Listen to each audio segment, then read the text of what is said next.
Samaya Ruto, your deputy, Ricky, and all protocols observed.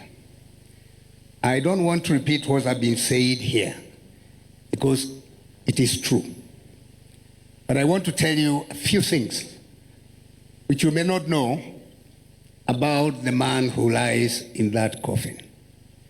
If I repeat what you already know, please allow me and excuse me for repeating.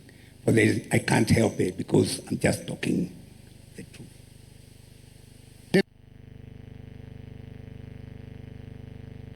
A very strong pillar of our family. Very strong pillar of our family. He was love all over.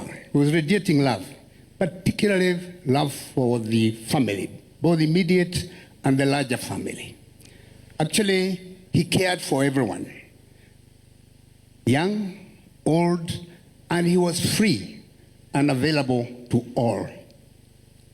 Actually, when our children were younger, and they were cheeky and naughty all over around, they had only one friend.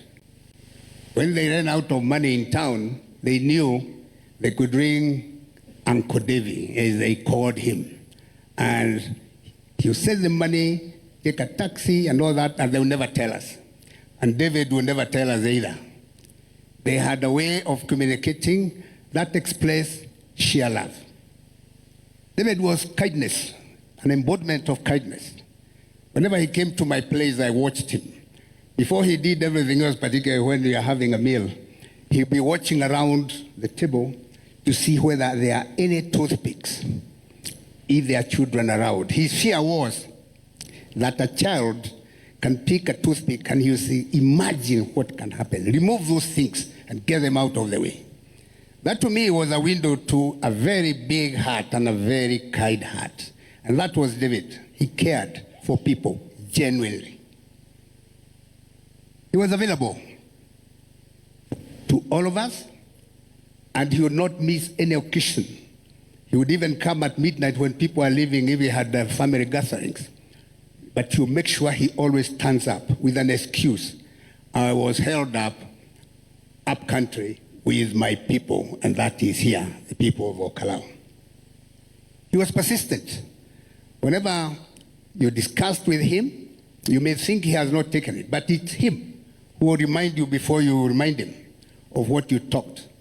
And he'll be asking, what happened? How can I help? And in most cases, he always helped and it worked. To us, we have lost a man who was our last resort in most cases, just second to God after, because anytime any of us was in trouble, or you knew, you are sure, if you went to him, most likely he'll come with a solution. And if he couldn't, he would try his best at least. And that gave us a lot of encouragement. That's why I said he was a very strong pillar of our life. Now that our brother has gone, so what do we do?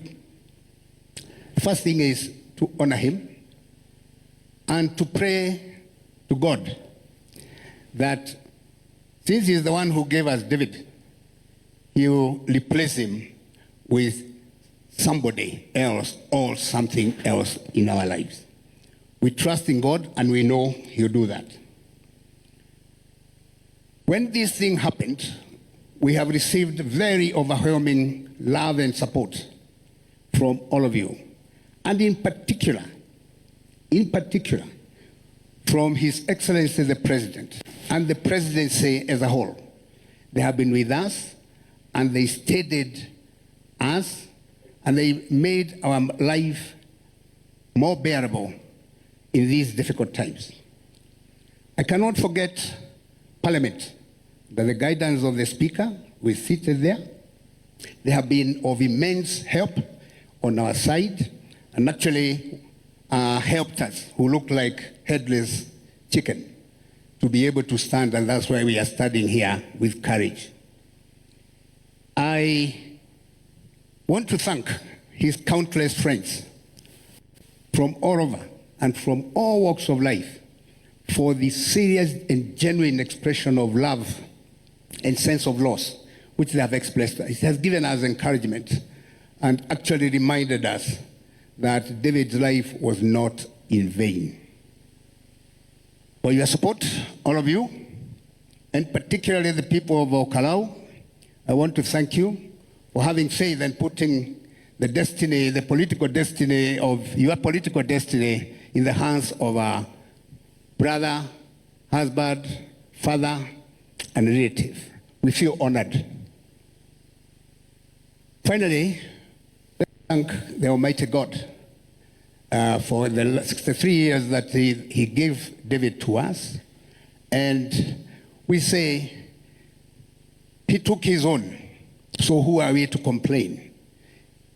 He never consulted, as I said the other day, he never consulted anybody when he gave David to this world and to our family particularly. So we have no business arguing with God for taking his own.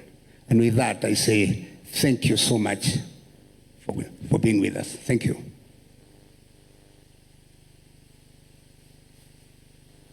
Thank you very much. Bwana bariki familia. Tumefika, Your Excellency, tumefika kipindi cha kutoa sadaka kwa sababu hii ni ibada. Na kawaida tunajua sadaka inaenda kanisani, lakini kwa leo familia wako na foundation inaitwa Paza Sauti Foundation ambayo mheshimiwa mwenda zake alianza around 1 year ago, ambayo inasaidia widows and orphans, the vulnerable in the community, kuwapatia sustainable empowerment. So nitaomba ukitoa ujue inaenda hapo, na nitaomba waniwekee kwa screen pay bill number ya Paza Sauti Foundation ili tuweze kutoa. Na tukitoa tuko na ushers, mtakaa tu vile pahali uliko, ushers watakuja kwako na watatusaidia. Tukitoa Your Excellency, tuko na vijana wawili ambao mheshimiwa mwenda zake alisaidia kukuza talanta zao, aliwatoa chini akawainua. Tuko na Kiarie Paparazi na tuko na Njuguna wa Mami. Nitaomba wapate tu stanza mbili tukiokota sadaka ili watusaidie kutuweka. Kiarie Paparazi, stanza 2 tafadhali.